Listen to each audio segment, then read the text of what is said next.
ഇപ്പോൾ പിന്നെ നമ്മൾ ദീനിന്റെ കാര്യങ്ങൾ എല്ലാം നമ്മുടെ ബുദ്ധിക്ക് യോജിച്ച്, അല്ലെങ്കിൽ നമ്മുടെ പിന്നെ എന്താ പറയാ, ഈ ദീനിൽ നമ്മുടെ ഈ ബുദ്ധിയുടെ മൂശയിലിട്ട് മനസ്സിലാകണം എന്ന് വിചാരിക്കുകയാണെങ്കിൽ എല്ലാം ഇപ്പോൾ പിന്നെ പ്രാക്ടിക്കലായി തെളിഞ്ഞെങ്കിലേ, അല്ലെങ്കിൽ ബുദ്ധിപരമായി കൊണ്ട് തെളിഞ്ഞെങ്കിലേ ദീന് സ്വീകരിക്കാൻ കഴിയുകയുള്ളൂ എന്നൊരു രീതിയിലേക്കാണ് ഇപ്പൊ ചില ആളുകൾ പോകുന്നത്. ഒക്കെ നമുക്ക് എന്ത് ചെയ്യാം, ഇപ്പൊ സിഹർ പലിക്കോ, എന്നാൽ സിഹറാണ് ചെയ്താളേ, അങ്ങനെയാണ് സിഹറുകളാണ് ചെയ്യി പലിക്കോ നോക്കട്ടെ. അങ്ങനെ നോക്കുകയാണെങ്കിൽ അള്ളാഹിന്റെ ഖുറാനിലുണ്ട്, എന്താ അറിയോ, വിശുദ്ധ ഖുറാനിലുണ്ട്, സൂറത്ത് പിന്നെ സോഫാത്തിൽ സഖൂമിനെ പറ്റി പറയുന്നൊരായത്തുണ്ട്. സഖൂം ഇന്നഹാ ശജറത്തുൻ തഖ്റുജു ഫീ അസ്ലിൽ ജഹീം. സഖൂം എന്ന് പറയുന്ന ഒരു മരമുണ്ട്.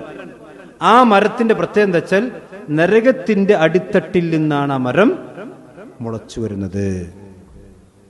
അപ്പൊ ഈ ആയത്തിറങ്ങിയപ്പം അഖലാനിയായിട്ടുള്ള ചില മുശ്രിക്കീങ്ങളുണ്ട് അവിടെ. ഒരു ബുദ്ധിക്ക് വലിയ പ്രാധാന്യം കൊടുക്കുന്ന ആൾക്കാർ. അപ്പൊ മുശ്രിക്കീങ്ങൾ പറഞ്ഞു, എന്ത്, ഇമാം ഖത്താദ റഹ്മത്തുള്ളാഹി അലൈഹി പറയാണ്, മുശ്രിക്കീങ്ങൾ പറഞ്ഞു, ഇതാ സാഹിബുക്കും യുനബ്ബിഉക്കും അന്ന ഫിന്നാരി ഷജറ. ഇപ്പൊ നിങ്ങളെ ചെങ്ങായി പറഞ്ഞു കേട്ടിട്ട് നിങ്ങള് തീയിൽ എന്തുണ്ട്, മരം മുളക്കുമല്ലോ, തീയിൽ മരം മുളക്കുന്നപ്പോ ഈ ചെങ്ങായി പറഞ്ഞത് എന്ന് പറഞ്ഞു.